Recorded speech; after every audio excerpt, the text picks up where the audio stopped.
Titans up, Titans up. I've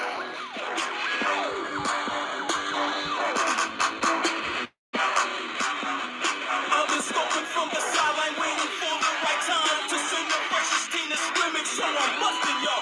Welcome to Love. We got this here. No word back. We got this here.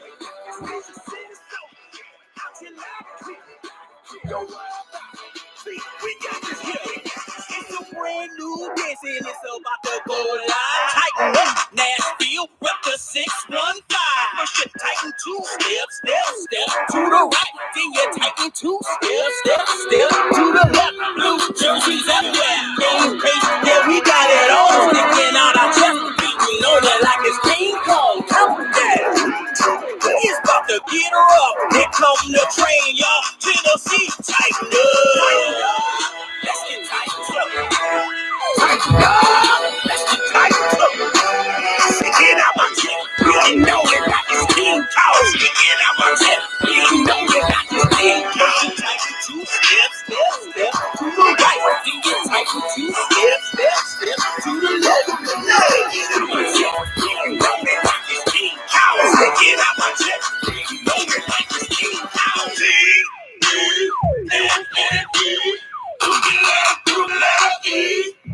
Third down, come around, we about to shut it down. We about to knock some heads. Good evening, Titan Nation. How is everybody doing on this beautiful Wednesday? Welcome into a brand new edition of Titans and Truth. I am your host, Chris, aka Blue Enforcer, and we are going to have a very, very fun episode for you this evening. Y'all follow, subscribe to the channel if you haven't already done so. If you haven't, where have you been? You need to catch up. You need to beat up. So come on and follow the page. Make sure you hit the like button as well and spread the word. Let all the Titan fans know what's going on, because we finna get ready to do a little bit of combine talk as we get ready to get real started. Real Titans for life. What's up with you, sir? Joe, how's it going?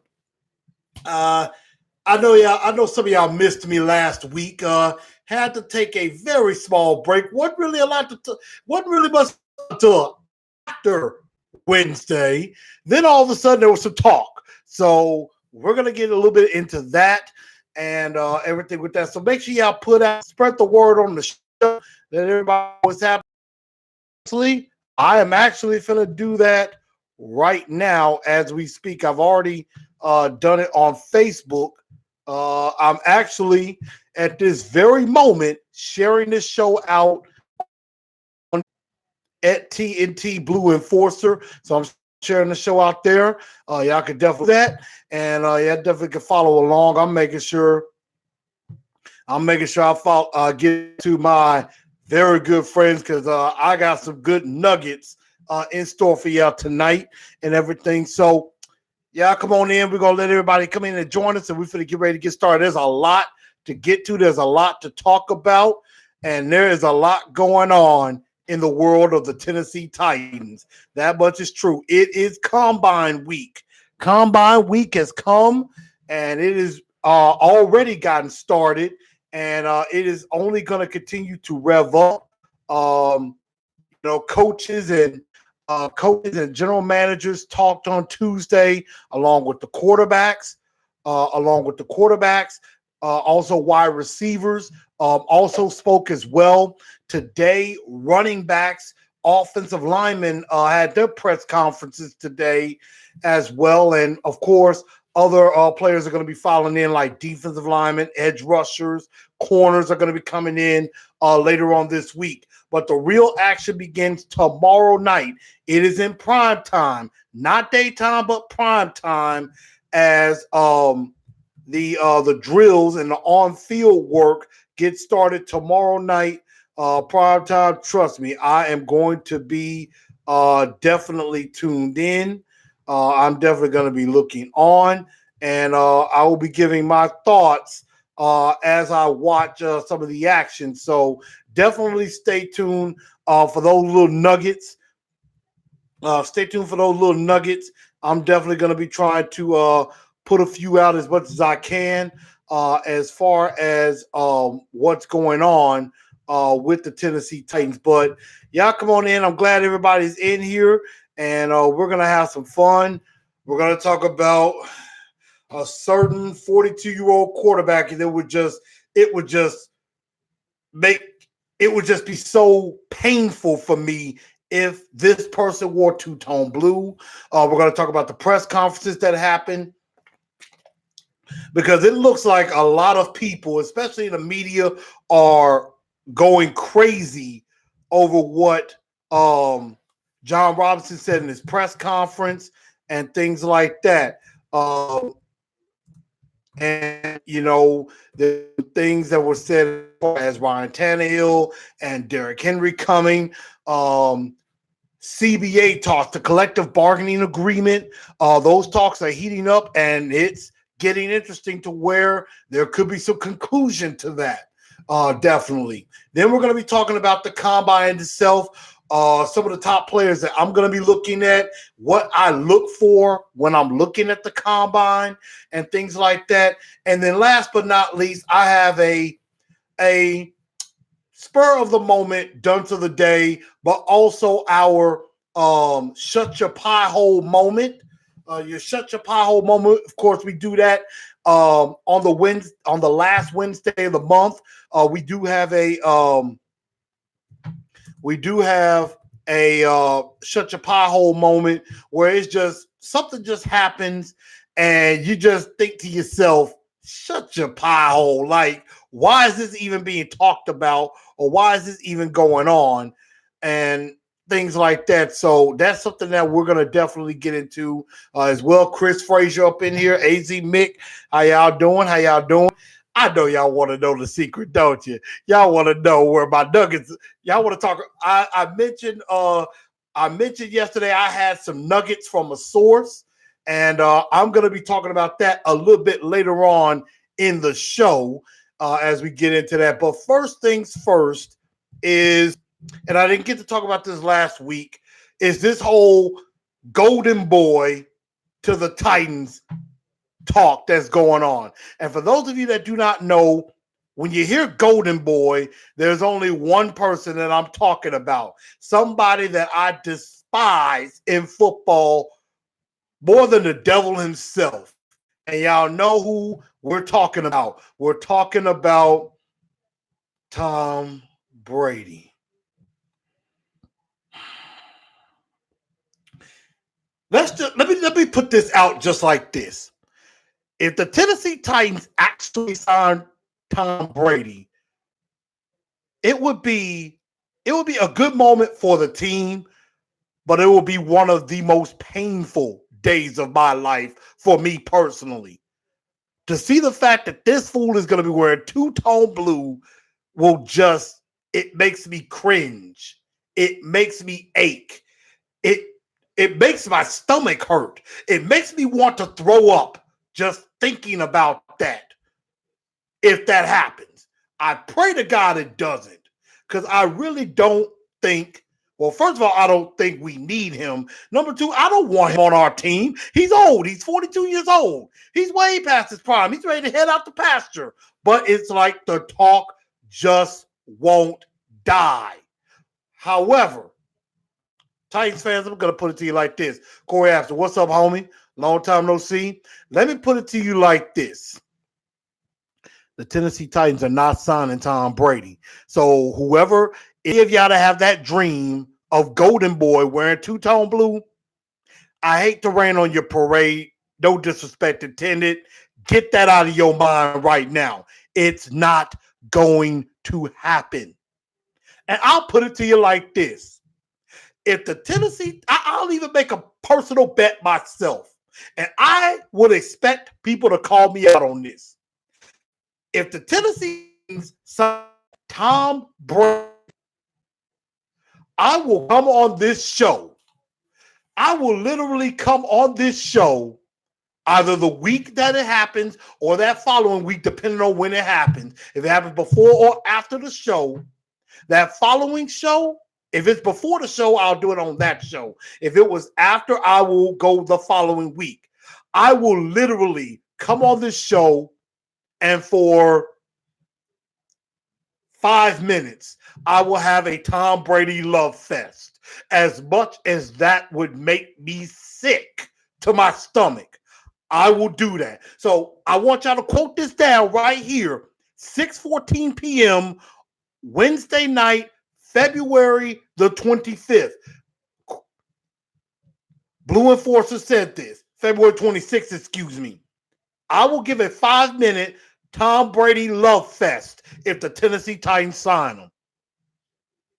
Plain and simple. But it's not going to happen, ladies and gentlemen. Let me just say, let me be clear on that. Ain't gonna happen.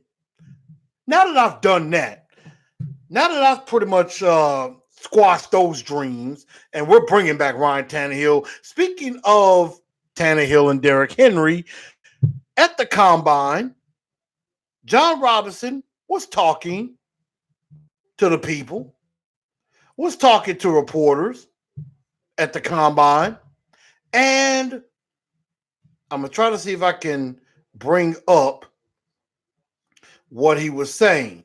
And this has basically got a lot of people going nuts, basically, with what he's been saying as far as what he thought. And I'm trying to see if I can pull up. It's going to take me a second. I should have already had this up, but some of y'all know what I was talking about, and some of you do not. And it's just taking me a second. But, you know, case in point, what was happening is, here we are. Now, I'm going to give you two things. First, here is what he said about Derrick Henry. This is courtesy of at J. Wyatt Sports. It's from Jim Wyatt, senior editor of the Tennessee Titans. It's from his Twitter. This is GM John Robinson on Derrick Henry. The second half of the 2018 season that he had. He cares about his teammates. He works hard. He's great in the community. And we're going to work through that one and do everything we can to try to keep him around. Now, that was Titans general manager John Robinson on Derrick Henry, basically saying, you know, he's been great leading rusher. He's been great, a leader in the locker room, leader in the community. We're going to do everything in our power to bring him back. But here is where everybody in the media, Jarrett, my boy Jarrett Stillman, my guy Buck Rising, this, you know, some of them and others have went kind of a little bit crazy when it comes to this. This is about Ryan Tannehill. We'll see how it goes. You know, he's under contract here for the next few weeks, and he did a great job for us. And you know, we'll start those talks and see kind of where those go. And just like all the other players. Yeah, we'll. All right. Now that was John Robinson talking about Ryan Tannehill. All I've been hearing on radio all day today is, oh my goodness, basically John Robinson saying back Derrick Henry, not so on Ryan. Ladies and gentlemen, media are reading a lot into it, saying, oh my God, he's basically come out and said he's keeping Derrick Henry, maybe not keep Tannehill. Ladies and gentlemen, the offseason, combine, leading up to free agency, leading up to the draft. This is lying season. Not yes, L-I-E, L-Y-I-N-G. This is lying season. This is where all the lies are being told. Everybody is going to say, any general coach is going to say, oh, we're definitely we're gonna look at all the 53 and we're gonna choose the best guys, and we're definitely gonna do our best to work things out. That's, of course, that's what they're gonna say. Ladies and gentlemen, don't buy into all of that. Remember, think of where JR and Mike Vrabel came from. They speak fluent Belichickian. They speak it fluently. They are masters of talking without saying anything. That's all they're doing. Now, as far as the Derrick Henry talk, I could tell, yeah, they want to work some things out. With Ryan Tannehill, I am on the opposite side. I think a lot of people think, oh my goodness, this could open the door for Tom Brady. They're having doubts about Tannehill. They may franchise tag him. Ladies and gentlemen, Ryan Tannehill will be re-signed. Ryan Tannehill is not going anywhere. You might as well just, again, get that out your mind. I am crushing anybody's Tom Brady to the Tennessee Titans pipe dream. It's not happening. Ryan Tannehill will be re-signed. He will get a new deal. It's going to get done. If at worst he gets franchise tag. So that's just basically what I think when it comes to what JR said about Derrick Henry and Ryan Tannehill. They're both coming back. So you, like I said, if it ain't broke, don't fix it. You might as well bring the band back together and let's go for it again. That's what we should do. Chris Fraser says 42-year-old quarterback ain't gonna be here. CW says we need to re-sign Tannehill, Henry, Conklin, let Ryan go. Good slot corner, but with extra money. Sign Shaq Barrett or Jadeveon Clowney. Draft a cornerback first round. Jadeveon Clowney is going to be very expensive, and I don't know if the production is going to match that. He hasn't always had the greatest amount of production. The fact that he was injured and things like that may drive his price down a smidge, but again, we don't know that. CW says the Titans are missing one thing. This team is missing a dominant edge rusher to combine with a good secondary, Landry, Simmons, Casey. We don't need Brady, bring back Tannehill. I agree. CW said he would get killed by a tight line. Well, actually, Tannehill did not get really killed by the Titans' offensive line, to be honest, as the season went on. You know, yeah, did Tannehill take some bad sacks here and there? Yes, he did. But for the most part, the offensive line did a pretty good job of protecting him. Now, they did not do a good job of protecting Mariota in the beginning, but they did a little bit better. Joe comes in saying, I think too much smoke where there is fire. Well, that fire is going to get put out. That fire is going to get put out. So, sorry, y'all. That's just me. CW said, why would you sign Brady when Tannehill was a half away from the Super Bowl? He's not the problem. He's not the problem at all. Need a dominant edge rusher. Yeah, and a very, very fast wide receiver. And what did I say 2 weeks ago on this show? The Titans need what? Speed, more speed. Plain and simple. That is what they need. And I think they could get it. Now, on Music City Miracles, Jimmy Morris of Music City Miracles wrote an article on there about Ian Rappaport saying the Titans will try to get a deal done with Tannehill before franchise tag window closes. So, this is the tweet. This is a tweet courtesy of Ed Rapsheet. This is Ian Rappaport from NFL Network. Said with clarification coming on franchise tags, more players are likely to be free. Meanwhile, the Titans will try to get a deal done with quarterback Ryan Tannehill before the window closes if they can. Basically, plain and simple, Ryan Tannehill is going to get re-signed. It's going to get done, y'all. So I'm not worried. I am very confident that is going to get done. On a scale of 1 to 10, 1 being he's out, he's a free agent, 10 being he's definitely back, I'm going 9. He's coming back. So get ready for RT17, as Chris Fraser would say. Get ready to go back to Tanneville, because that's what it is. Ryan Tannehill will be back, and he's the best option.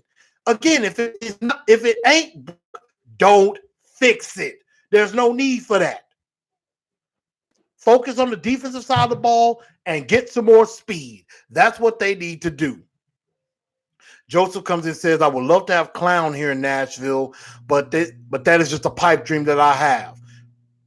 Yes, it's a pipe dream, but it's a realistic pipe dream. It's a realistic possibility that we could get Jadeveon Clowney. It just depends. We're going to have to make some moves because, Tannehill and Henry are going to cost a lot of money. Now, if we do not re-sign Jack Conklin, that becomes an even more possibility. But we're going to definitely see how that goes. Again, I don't read too much into what J-Rob says. I think their deal's done with both. Now, another thing that has been the subject around the combine, and really for the last few weeks has been the collective bargaining agreement. Has been the new CBA collective bargaining agreement. That has been going on really for about the last couple of weeks. And this is as of last night. Now the owners have approved the CBA and have now passed it on to the NFL Players Association to agree to it. So that was last week. The executive board of the NFLPA voted 6-5 in favor of not approving the deal just yet, but they have since had some talks with the owners and have revised some things out. And as of last night, the vote was with the 32 player reps. All 32 player reps had to vote, decided to vote if they would pass it on to the full membership of players for that. It was voted 17-14 with one player rep abstaining from voting. So it did pass. So that just means now we're right at the final stage. The owners have approved it. The NFL executive committee has passed it on now to the player reps. The player reps have approved it. Now you go out to the almost 400 to 2,000 NFL players. And all we need is a 50%, a majority rule. If the majority rules, it passes. Whatever the majority rules, that's what it is. If it's 51-49 for the CBA, that means the agreement is pretty much done. It is done, signed, sealed, and delivered. And it's a 10-year agreement. It's a 10-year agreement. Now, how does that affect the Tennessee Titans? And I will talk about in just a moment, like the terms, some of the terms of the CBA. I will definitely talk about that in a minute. But how that affects the Tennessee Titans is this. Right now, in the last year of the collective bargaining agreement, which the window opens tomorrow, the Titans have two tags they can use. They can have the franchise tag and they have the transition tag. The franchise tag is you get paid, I believe, in the top five, in the what a top five player at your position would make. And so if you franchise tag a player, that doesn't mean that he can't go out and sign with somebody else. What that means is the Titans will have first refusal, and if they decide not to, let's use, for example, Jack Conklin. So Jack Conklin gets the franchise tag, which will be around, I want to say, $13 million. I might have that incorrect. Let's say they franchise tag Jack Conklin, and let's say the Jets decide they want to put an offer to Jack Conklin to sign him. Jack Conklin agrees to the deal with the Jets. The Tennessee Titans would have, I believe it's 5 days. I want to say it's 5 days to either match the Jets' offer or not. And if the Titans decide not to match the Jets' offer, the Jets get to sign Jack Conklin. He becomes a Jet, but the Tennessee Titans get 2 first-round picks from the Jets as compensation. That is the franchise tag. The transition tag is a little bit cheaper. It's the same thing except for one thing. Again, Jack Conklin gets the transition tag. He signs, let's say, with the Rams. I'm just throwing that out there. Signs with the Rams. They offer him, they put an offer sheet to Jack Conklin. He signs. Titans will have, again, 5 days to either match it or not. If they decide not to match it, he goes to the Rams. Only problem is there is no compensation for that. The transition tag is basically just another way of, hey, we want to buy some time to sign you. The transition tag does not give compensation. So if you don't match it, you get nothing for it. But with the CBA, if the CBA gets agreed upon this week, which it looks like it's heading in that direction, then there's only going to be one tag you can use. You cannot use both because the new collective bargaining agreement would have been agreed upon, and the new league year starts March the 18th. So that would mean instead of 2 tags, you only can use 1. That is if all of this happens when the collective bargaining agreement is agreed upon. So that's what will happen with that. But Titans right now have 2 tags to use, and I think they're going to use at least 1. I don't know who it's going to be on, though. That is the question. Let's see. CW says Neil going to be back. Clowney might take a little bit of a discount if he likes Vrabel's coaching. Well, remember, Vrabel was a linebackers coach in Houston and was defensive coordinator when Jadeveon Clowney was there. And obviously, I like where CW is going. And I'm going to look on there right now. Give me just a second, y'all.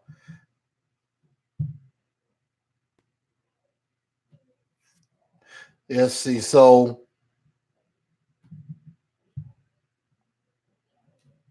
okay. I was looking at the terms of what the collective bargaining agreement. Now, CW just basically put out a little nugget, and I'm looking at confirming that. You know, I always like to confirm my sources. So, I always like to confirm my sources, and just to confirm everything. Yeah. So he just tweeted out 10 minutes ago that the proposed CBA now heads out to a vote of the players. It may take time to do that. So nothing has been decided yet. It's just that now the vote goes to the players, and this vote could happen, you know, within the next couple of days. It could happen in a week, but it is now on the players to vote and approve the CBA. That's basically what it is. Bob Miller says we should keep Tannehill. Joe says Ryan's been clutch. Let's see. Joe says, I agree with you. I get on board with you. I agree. Get more defensive help to combat KC in Houston. Baltimore firepower. Leave offense alone. Tweak a little. CW says, I would really like Robbie Anderson. Insane speed, but I can't see Titans fitting in his contract. You could get something cheaper in the draft. CW says, one thing I guarantee Vrabel loves about Clowney, he's always a Swiss Army knife. You can put him anywhere in the front, and Evans' versatility. That's true. That is very, very true. You can line them up everywhere on the line. So you could definitely do that, and you can shift them around, cause his defense to be a little bit confused. So, what this entails in the CBA, and I'm going to run through this real quick before we get to combine talk. The CBA, it will be 7. That means a new 17-game season, which will begin not this upcoming season, but the 2021 season. But shortening the preseason, I believe they were shortening it to 3 games instead of 4. The players' share of revenue would go up to 48%, go up from 47 to 48%, probably going to get up to about 48.5%.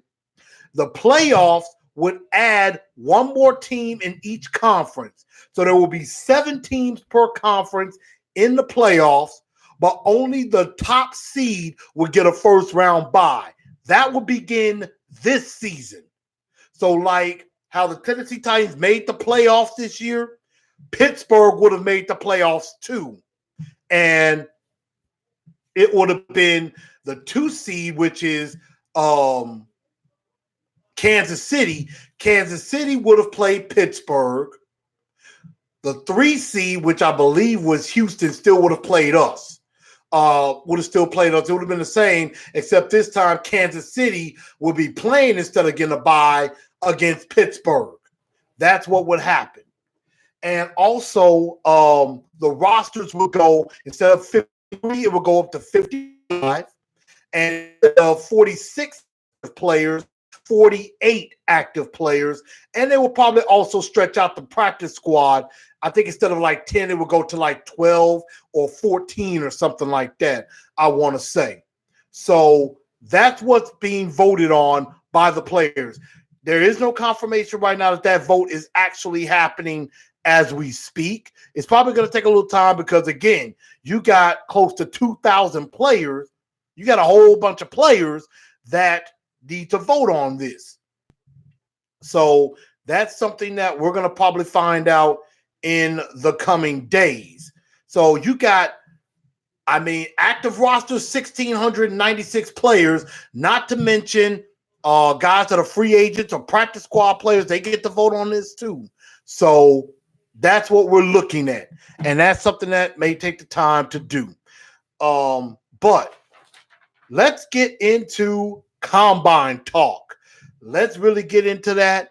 And because that is happening tomorrow night, the first drills are going to take place. And it's going to be happening all day with the quarterbacks, the running quarterbacks, wide receivers, and tight ends taking the field. That's the linebackers we have that was hurt this past year is coming back. Maybe we have our pass rusher already. And you're talking about DeAndre Walker, the 5th round pick from Georgia. Now that's true. We may already have a good pass rusher there. He was hurt, but again, I think we still need to get a more polished pass rusher. But still, DeAndre Walker does deserve an opportunity to show what he has. That's why I think they're going to cut Cameron Wake. Now, the Titans are very optimistic about his return after what happened to him last year. CW says, I guess I don't know about DeAndre Walker's rehab, but I'm sure J-Rob are keeping an eye on him.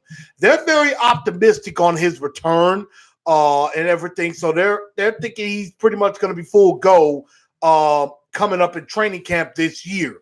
Joe says, why doesn't Evans rush the passer once in a while?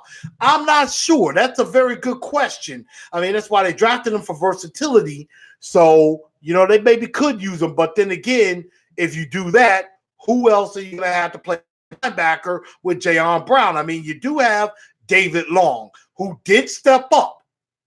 And, there is a good chance Wesley Woodyard is gone too. So that is a good question as far as maybe we can use him in pass rushing situations.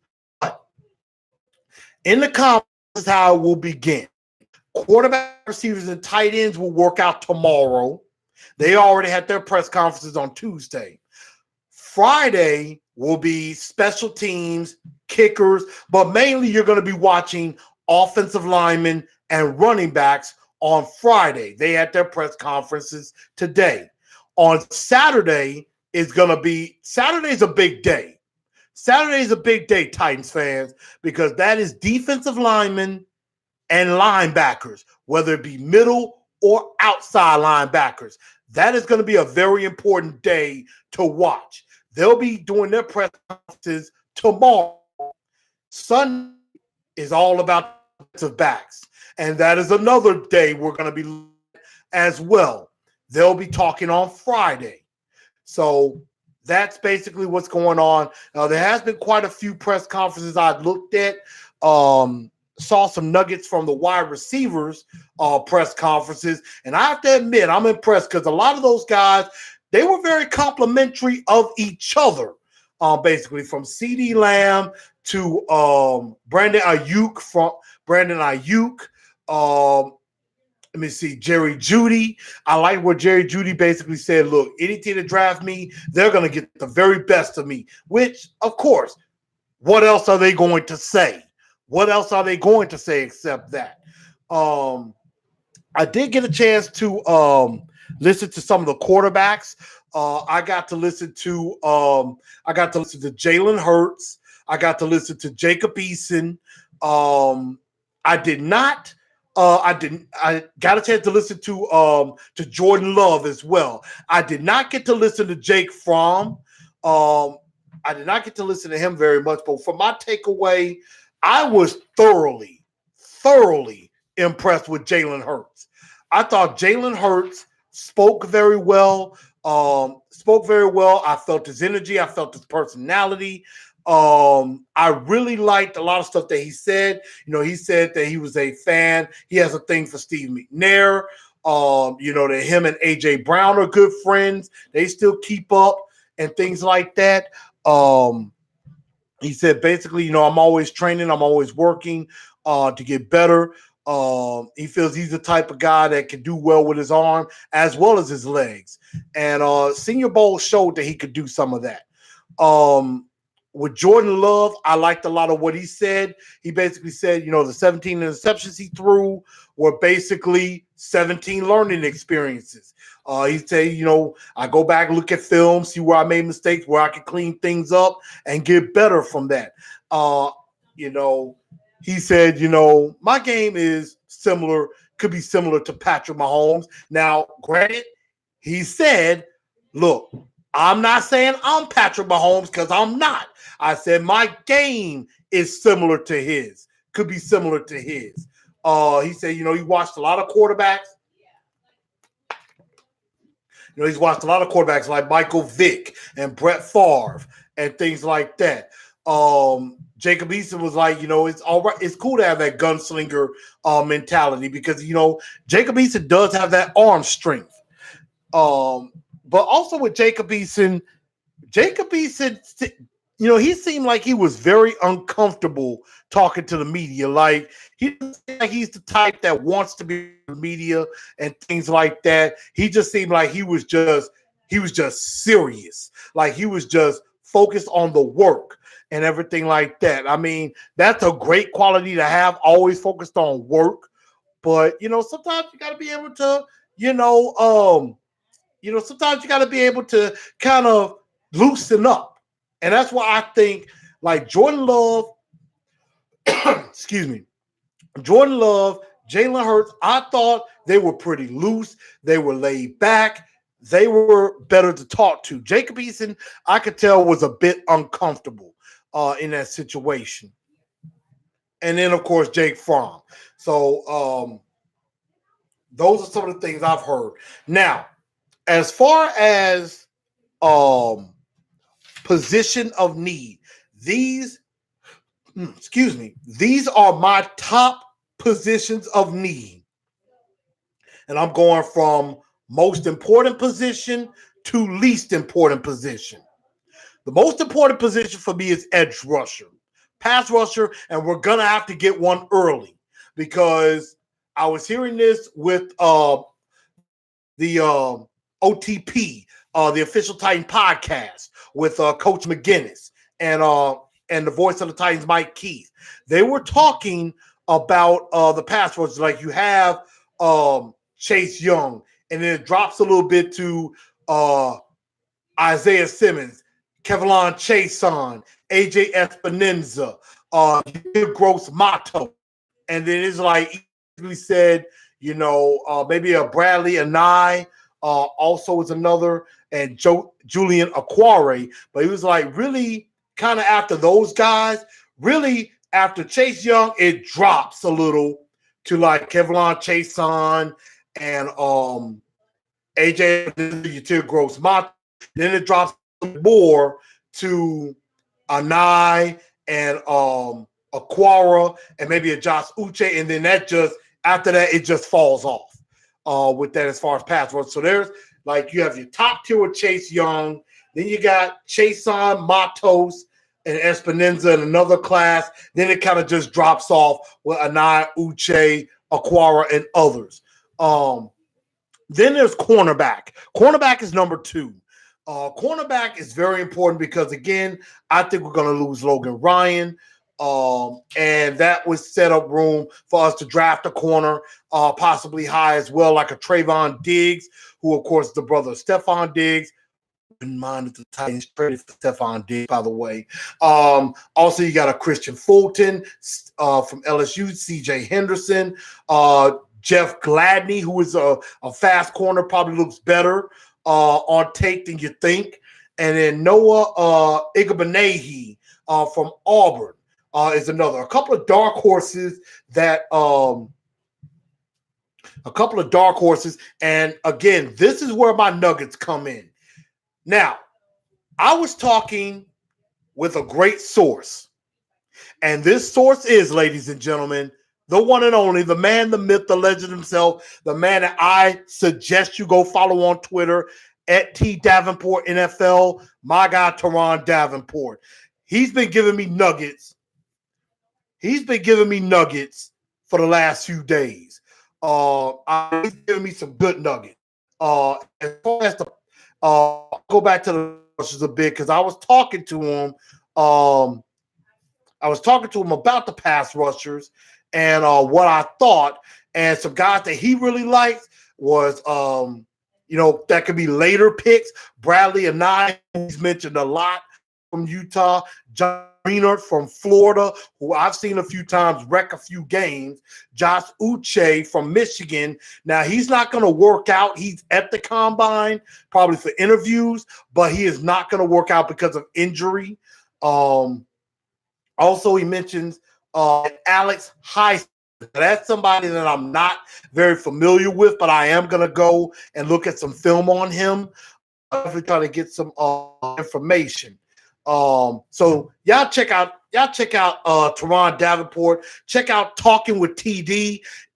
Check out Talking with TD every Friday night at 6 p.m.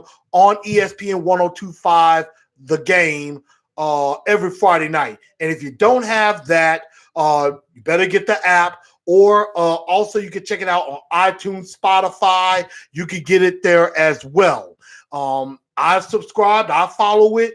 So TD, that one was for you. I told you I was going to shout you out. You know I got you. And actually, I'm texting him right now.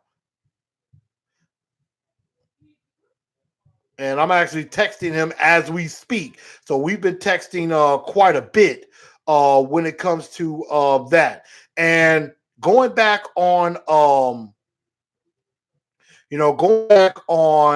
the rushers,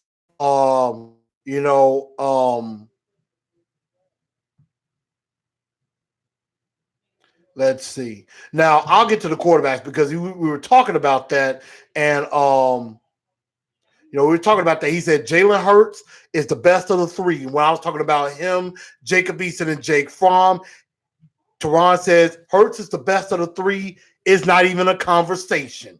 He had an extensive one-on-one with them, and he was very impressed with Jalen Hurts. As far as the pass rushers, I was talking about Kevlon Chason, which I mentioned watching some film on him. I'm like, Kevlon Chason, what I noticed right away, has a very high IQ, is he's got speed. He can cover. He's good with the twist and the stunts. Now, what I said he does have some issues with is disengaging from blockers.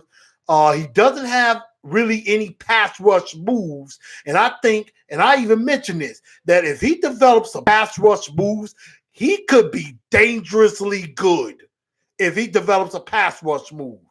And, he is so quick to jump off, so quick to get to the quarterback, he jumps off sides. So that's an issue. Now, TD said this. He said, I like Chason more than Gross Matos. And I mentioned with Gross Matos, I said, he has pass rush moves. He's physical. He's versatile. Lines up anywhere on the line. The only problems I have is with Gross Matos. I just don't see impact from him. Like, my definition of a pass rusher is somebody that can impact every game, that makes one or two plays that changes the game. I don't see that with you to Gross Matos. I really don't. And I see him more as a 4-3 defensive end, more so than a 3-4 outside linebacker. And I just don't see that aggression when it comes to him. With Kevlon Chason, I see some aggression. I see a guy that can be dangerously good. Again, TD says, I like Chason more than Gross Matos, but I think he'll be gone. Gross Matos just didn't show me much as an edge. He's more of a 3 technique. So that's basically what Jarrell Casey does. 3 technique as a defensive end. So that's what he sees more. Definitely with that. Let's see. CW says, how long have we been watching Titans play defense and the quarterback have so much time he can make a sandwich, eat it. He can make a sandwich, eat it back there. I don't want to watch the next season or I might throw up. Watch that next season. Hey, I said that a couple of years ago when we played the Ravens. In the rain, I basically was like, Joe Flacco basically could go back there, go pick up, can step back there, order him something to eat, call his wife, check on the kids, plan their next vacation, all of that while standing back there in the pocket trying to throw the ball. I mean, dag. Now, that's just a couple of guys I looked at. Some other guys that are in my top 5, AJ Espinenza, Bradley Anai, and Julian Aquara. Now, I watched a little bit of Aquara too. That dude could play. He's very good. And one thing I like about Aquara that I've seen so far, now I haven't watched a lot of extensive film on him, but I will be. That guy goes after the football. Every time he's making a play, he's trying to get the football. So he wraps up well, but he's also trying to strip that ball out. He's always trying to get the football. That's something I like. AM says AJ Espinenza or Zach Bond. I don't know yet, but I think when I have my show that I talk specifically about the edge rushers, which that's going to be happening in the future, probably right after free agency starts. Each show going up to the draft is going to be about a different position group. I'm going to do a show strictly on pass rushers. I'm going to do a show strictly on corners. I'm going to do a show strictly on the quarterbacks. I'm going to do a show strictly on the wide receivers, offensive linemen, and etc. So I'm definitely going to do that. So you'll definitely get a whole lot more than that on that. So right now, Espinenza is probably the better player, but I got to go back and look at the film. Now, I hear that Espinenza could be a little stiff at times, but I'm going to look at that and definitely look at that a bit more. But those are my top 5. But definitely can look out for dark horses like Uche from Michigan. Also, from Memphis, Bryce Huff could be maybe a 6th-round pick or something like that. I've seen quite a bit of him. He could be a late pick. Like, I'm talking like dark horse. Greenert, I've seen from Florida, could be a guy maybe in the 3rd round or something like that. So that's something that I would look at. I said Jalen Hurts has the personality and is humble. Teron says Hurts doesn't have to sit. I feel he could start right now, but Tannehill should be back. So that's Teron saying this. He's saying that he doesn't think that Jalen Hurts needs to sit a year. He thinks he could start. But if he's picked by the Titans, he is going to sit. And I said that maybe he'll be there at 93 in the 3rd round. Teron was like, Hurts at 93? Nah. I think he's worth that 2nd-round pick, especially if they trade back. And that's what I mentioned. I'm thinking the Titans, I think, are going to trade back trade out of the 1st round. And I think that would be smart unless somebody is there that you just cannot turn away from. But I think the best course of action is to trade out of the first round. What he mentioned, I mentioned about Chason. He said, and I mentioned that Gross Matos. I said, with Chason, I said if he could develop, he could be dangerously good. Aquara, I will watch more. Gross Matos, I feel like I look at games. I'm waiting for him to take over and make something happen, and I just don't see it happening. And Toronto was like, I've been saying that about Gross Matos for a while. Chason has traits. He's liked him in multiple games. Aquara is good too. So that was basically all. Those were my nuggets from one Teron Davenport. Also with the wide receivers, he's mentioned Van Jefferson, wide receiver from Florida, and also let me see. I know he mentioned Van Jefferson, and also I know he mentioned this when he was down in Mobile. Oh, Devin Duvernay from Texas are a couple of late guys to watch out for. At corner, I know he mentioned Dane Jackson from Pittsburgh during this time, and he's mentioned Darnay Holmes at corner as far as from UCLA as some dark horses. He talked about Cam Dantzler from Mississippi State. Troy Pride from Notre Dame could be a corner, could also be a return man. As my top 5 corners, I'm looking at Tavon Diggs, Christian Fulton, Jeff Gladney, Noah Igbeneghu, and C.J. Henderson from Florida. Wide receivers, I would go crazy for Henry Ruggs if he's there. I don't think he will be. Laviska Shenault from Colorado. I haven't seen a lot of his tape. I will be watching. Jalen Reagor got that speed. KJ Hamler, same thing. I saw him personally against Memphis, against my alma mater at the Cotton Bowl. So I saw him personally. T. Higgins, the former, I want to say Oak Ridge standout. I want to say I might be wrong, but I know he's from Tennessee. And then a dark horse, Brandon Ayuk, as well from, I believe it's Arizona State, if I'm not mistaken. Top 5 running backs that I'm looking at. DeAndre Swift could be there. J.K. Dobbins, of course. I really like Clyde Edwards-Helaire from LSU. He reminds me of a MJD, of Maurice Jones-Drew that can catch. He reminds me of a mini Derrick Henry, but with catching ability. Low to the gravity, very hard to bring down. Keyshawn Vaughn from Vanderbilt. I know the Titans have met with him informally at the Combine. And also TD has talked a lot about him. And Antonio Gibson from my alma mater of Memphis. You can line him up at receiver. You can line him up at running back. He can help you in a return game.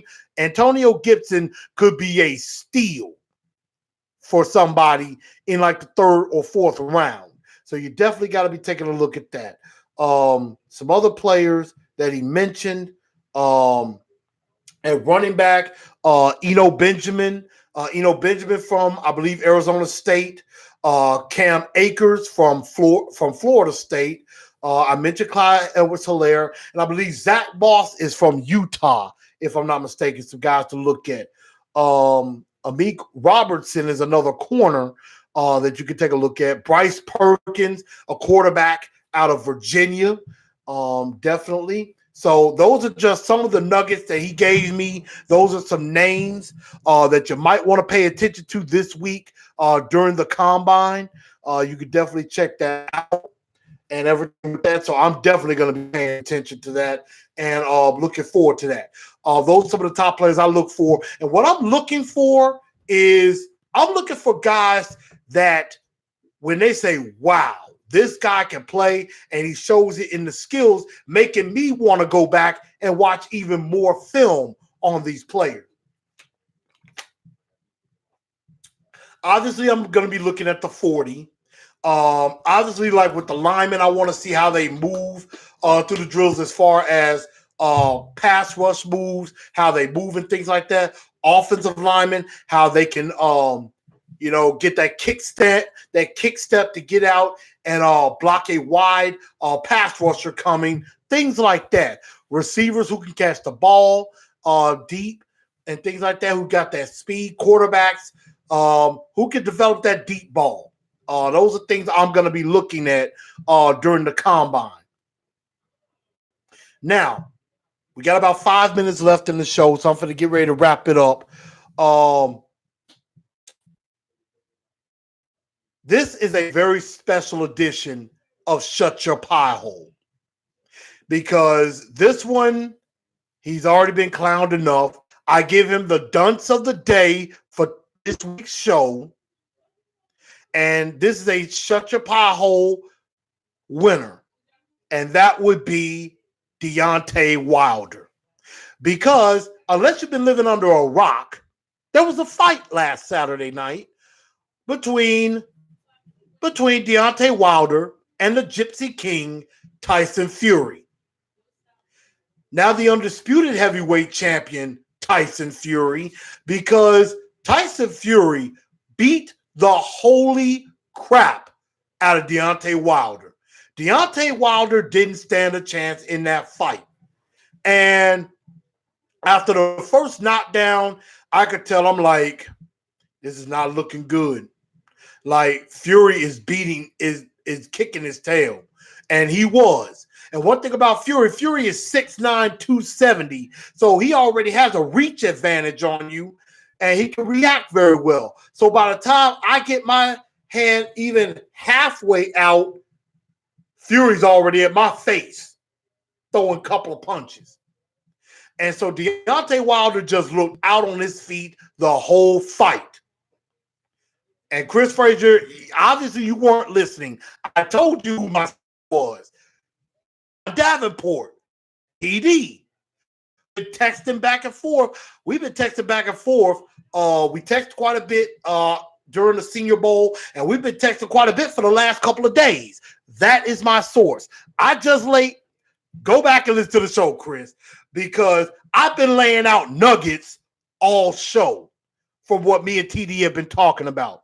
Me and TD have been talking back and forth for the last 3 days as far as the combine, because he got in on Monday. And I know his time is limited. I was trying to get him on, but I know he has a very, very busy schedule. But I appreciate the fact that TD dropped some nuggets for me as far as what he thought of some of the players that I was looking at and some names to look out for. So that is my big source, TD. But, hey, there it is. TD dropped some nuggets on me by text personally.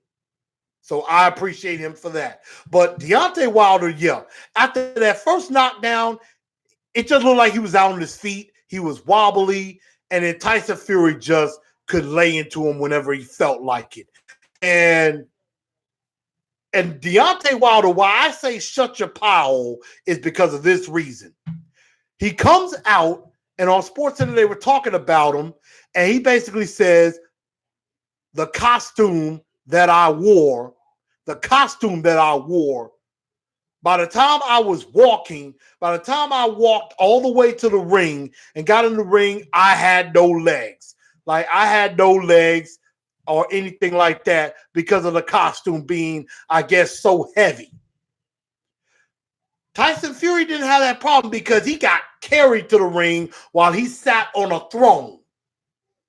I'm like this, Deontay, you didn't think about trying on the costume and maybe walking a bit on it before you went to the ring? You didn't think about practicing that before the fight? Shut your pie hole, man. You could have gotten something a little bit less heavy, maybe something a little bit lighter that you could have wore, still looked good. It could have been lighter, and you could have kept your legs, but it didn't matter because Tyson Fury kicked your tail. So Deontay Wilder using the costume as an excuse, I just got one thing to say. Shut your pie hole, man. Give me a break. So that's that on that. But hey, Chris, we good, man. Go back and take a listen to it and everything with that about the sources. But y'all, I'm about to get up out of here. I'm gonna get ready to eat and watch me some wrestling.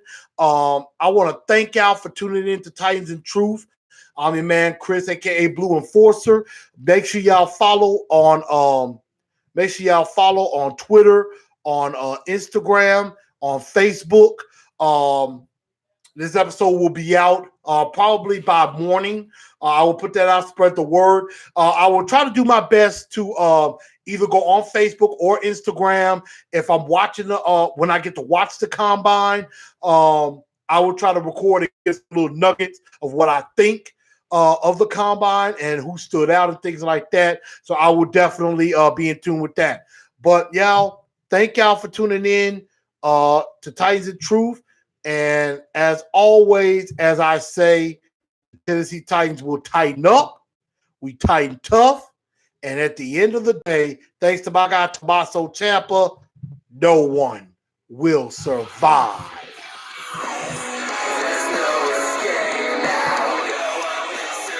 Tighten up, y'all.